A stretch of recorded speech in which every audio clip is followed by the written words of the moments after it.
My wife texted, "Sign the divorce papers or sleep in your truck." I replied, "Already signed." By morning, her designer closet was in boxes, my name was off the lease, and her lawyer was asking why she had threatened me in writing. Chaos followed fast. Original post: I'm Brandon, 35M. My wife, Kelsey, is 32F. We had been married for 5 years, together for almost 8. We lived in Charlotte, North Carolina, in a 2-bedroom townhouse near Ballantyne. The lease was in both our names, but I paid most of the rent. I worked as a logistics coordinator for a medical supply company. Kelsey worked as an event planner, but only when she felt like taking contracts. That sounds harsh. It is also true. For the first few years, I thought we were just going through normal marriage stress. Bills, work, family pressure, the usual stuff. But the last year was different. Kelsey started using divorce like a remote control. If I didn't agree with her, she said divorce. If I asked where money went, she said divorce. If I said we should slow down on spending, she said I was controlling and divorce might be the only way she could breathe. At first, I panicked every time. I apologized, I explained, I promised to do better. Then one day, I realized something. I was not fighting to save a marriage anymore. I was negotiating with someone who enjoyed watching me panic. The final fight started over a vacation. Kelsey wanted to book a 4-day trip to Miami with 2 of her friends. Not a cheap trip. Flights, hotel, dinners, club tables. She said her share would be around $2,700. We had $3,100 in our joint emergency fund. Emergency fund, not Miami fund. I told her I wasn't comfortable using emergency savings for a girl's trip. I said if she wanted to save separately for it, fine. But I wasn't draining our backup money. She stared at me from across the kitchen island and said, "You never want me to enjoy my life." I said I want us to pay rent on time. She laughed like I had embarrassed myself. Then she said, "Maybe I married someone too small for the life I want." That line should have ended it right there. But I stayed calm. I said, "Kelsey, I'm not fighting about this. I'm not agreeing to use emergency savings for Miami." She grabbed her phone, typed something, and walked upstairs. 10 minutes later, my phone buzzed. "Sign the divorce papers or sleep in your truck tonight." "I'm done being trapped by you." I stared at the screen. Then I felt something I did not expect. Relief. Not anger, not fear. Relief. Because she had finally put it in writing, I typed back, "Already signed." Then I opened the drawer in my desk and pulled out the packet my attorney had prepared 2 weeks earlier. Yes, 2 weeks earlier, I had already spoken to a divorce lawyer. Her name was Dana. She was recommended by a coworker who had been through a brutal divorce the year before. I paid a $2,500 retainer quietly after Kelsey threatened divorce over me refusing to finance a new luxury SUV. Dana told me then, "Do not threaten, do not argue, document, prepare. If she says she wants divorce, accept it." So I did. I signed the papers that night. Kelsey came downstairs about 20 minutes later, wearing that smug little smile she used when she thought I was about to fold. She said, "So are you ready to apologize?" I slid the signed papers across the kitchen island. Her smile disappeared. She looked down at them, then back up at me. "You're not serious." I said, "I am." She flipped through the pages like they were written in another language. Then she said, "You already had these." I said, "Yes." She said, "So you planned this?" I said, "No, I prepared for it." That made her furious. She started yelling. I stayed quiet. She called me cold, cruel, manipulative, fake, pathetic. Then she said I would regret humiliating her. I said, "Kelsey, you told me to sign divorce papers." I signed them. She picked up her purse and stormed out at 11:48 p.m. She texted me from her friend Paige's house. "Don't touch my things. Don't even breathe near them." I took screenshots. Then I slept in the guest room, not my truck.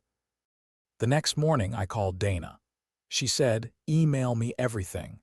The text, the signed pages, any threats." Then she told me something important. Because our lease renewal was coming up in 3 weeks, I could remove myself from renewal if I gave proper notice. I was not trapped in that townhouse forever. So I went to the leasing office on my lunch break. The property manager, Angela, knew us.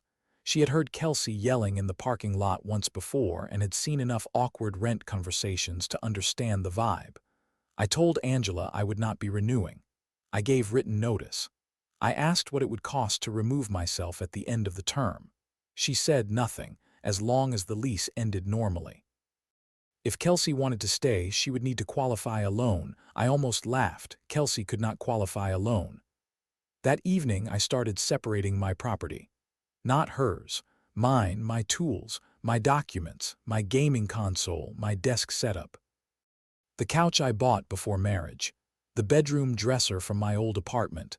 The kitchen table my brother helped me move from Raleigh. I took pictures of everything, receipts where I had them, photos from before marriage. Then I packed, quietly, methodically. No rage, no drama.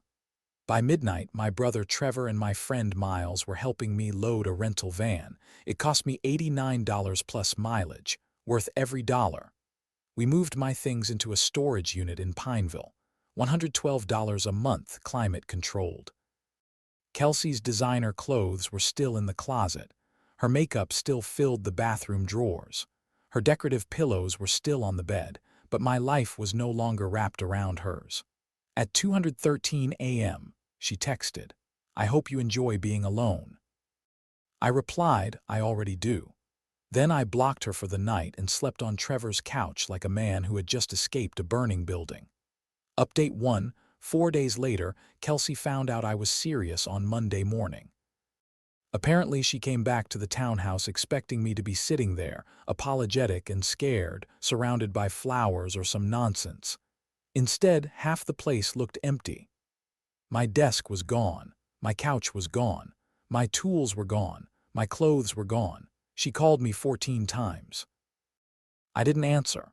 Then the text started. "Where is everything? Did you rob our house? You psycho, you can't abandon your wife, you're financially abusing me, you need to come home right now." I sent one message.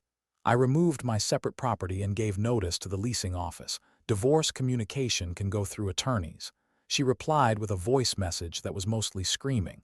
I forwarded it to Dana. Then Paige texted me.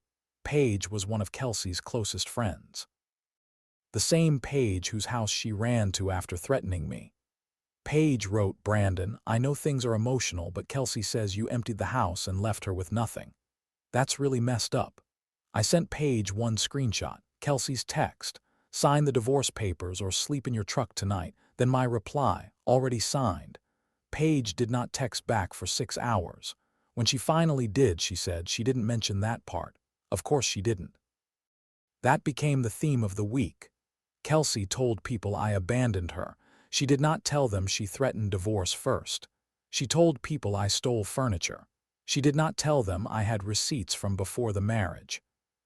She told people I was trying to make her homeless. She did not tell them she had spent months calling me too small, too cheap, too controlling, and too weak. By Wednesday, her brother Logan called me. I almost didn't answer, but Logan had always been decent to me. He worked as a firefighter in Raleigh and never seemed impressed by Kelsey's dramatics. He said, "Man, what happened?" I said, "Ask your sister to show you the text she sent me Friday night." He sighed. Then he said, "She won't." I said, "I know," so I sent it to him too. He called me back 10 minutes later and said, "Yeah, I'm staying out of this." Smart man. The real chaos started when Kelsey went to the leasing office. She tried to tell Angela I had illegally moved out and that the office needed to force me back onto the lease renewal because she could not afford the townhouse alone. Angela called me from the office phone. She said, "I have Kelsey here. She says there's been confusion about your renewal." I said, "There's no confusion. I submitted my notice." Angela said, "That is what I told her." I could hear Kelsey yelling in the background. Angela lowered her voice and said, "For documentation, I need to confirm you are not renewing." I said, "Correct." Kelsey shouted something like, "He's trying to ruin me." Angela said, "Ma'am, please lower your voice." I almost felt bad. Almost. That night, Kelsey emailed me a list of things she claimed I owed her. $1,200 for emotional distress. $600 for shared decor. $900 for lost stability. $2,700 because now she couldn't go to Miami and it was my fault. I forwarded it to Dana. Dana replied with one sentence, "Do not respond," so I didn't. Meanwhile, I kept working. I went into the office. I handled vendor delays. I stayed late twice. My manager, Chris, noticed and asked if everything was okay. I said divorce. He nodded like a man who understood more than he wanted to say. Then he said, "Take Friday remote if you need it." That Friday, I worked from Trevor's kitchen table, drank coffee in silence, and realized no one had criticized how I breathed in 4 days. Peace feels strange when you have been living in noise too long. Update 2, 3 weeks later, 3 weeks after I signed the papers, Kelsey escalated. First, she tried pity. She sent an email with the subject line, "Please don't throw away 5 years." It was long, very long. She said she was scared when she sent the divorce text. She said she only wanted me to fight for her. She said real husbands don't just accept divorce. She said I made her feel unsafe by being so calm. That line stuck with me. My calm made her feel unsafe, not her threats. Not her insults, not her telling me to sleep in my truck, my calm. I forwarded the email to Dana and did not respond. Then Kelsey tried jealousy. She posted Instagram stories from bars in South End, smiling with random men, holding cocktails. Captioned things like, "Finally free and real men know how to treat a woman." I didn't watch them. Miles did. Not because I asked him to, but because he enjoyed drama like it was a sport. He sent me one screenshot and wrote, "She wants you to see this so bad." I replied, "Let her perform." Then came the fake crisis. At 106 a.m. on a Tuesday, Paige called me twice. I didn't answer. Then she texted, "Kelsey is having a panic attack. She keeps saying she needs you." I replied, "Call 911 if it's medical. Otherwise, I cannot help." Paige wrote, "Wow, cold." I wrote, "Accurate." 20 minutes later, Paige replied she calmed down. Of course she did. The next move was money. Kelsey filed a claim through a money request app saying I owed her $4,300 for marital lifestyle support. I declined. Then she sent a screenshot of the declined request to mutual friends and said I was leaving her broke. That one annoyed me, not enough to respond publicly, but enough to send Dana every bank statement from the last year. Kelsey had spent $87.40 from our joint account on clothes, beauty appointments, brunches, trips, and random online purchases. I had paid rent, utilities, insurance, groceries, and both phone bills. Dana called me after reviewing it. She said, "Brandon, please tell me you have not been arguing with her by text." I said no. She said, "Good, keep being boring. Boring clients win." So I became the most boring man in North Carolina. No emotional texts, no late-night replies, no social media posts, no defending myself in comment sections, just documents, screenshots, receipts, bank statements.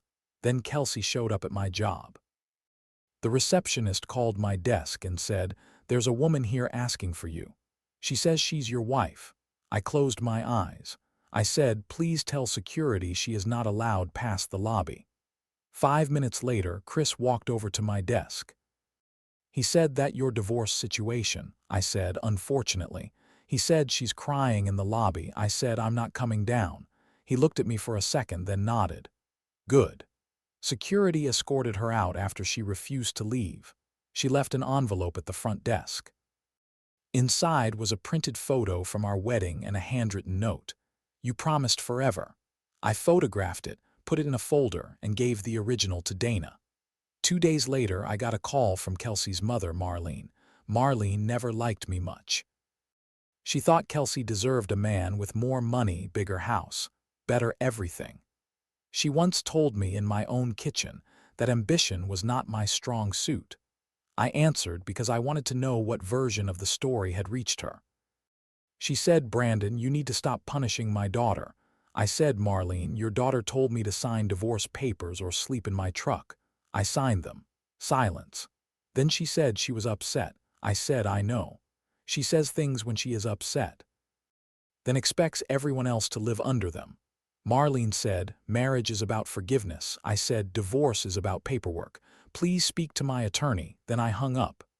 That night, Logan texted me again. Mom is mad, but I saw the messages. For what it's worth, I told Kelsey she needs to stop before this gets ugly. I appreciated that. It did get ugly anyway. Kelsey called 3 of my clients from an old contact sheet she had once helped me print at home. She told them I was going through a personal instability issue and might not be reliable. One client emailed my manager. That crossed a line. Dana sent a cease and desist letter the next morning. It cost me another $450. The letter said any further contact with my employer, clients, family, or third parties regarding false claims would be used in court. Kelsey responded by texting from a new number. "You're threatening me with lawyers because you're scared I'll tell the truth." I replied once, "All future communication goes through counsel." Then I blocked that number too. Final update: 3 months later, the divorce finalized last week. Not because Kelsey suddenly became reasonable, because the evidence became too heavy for her to perform around. Dana filed everything cleanly. The original threat text, the signed papers, the emails, the money requests, the lobby incident, the client calls, the cease and desist, the lease notice, the bank statements. Kelsey's attorney tried to frame it as an emotional misunderstanding. He said my wife had been distressed and used language she did not literally mean. Dana said she told him to sign divorce papers. He signed divorce papers. That is not confusion. That is acceptance. I wanted to applaud. I did not. I stayed boring. The settlement was simple. No alimony.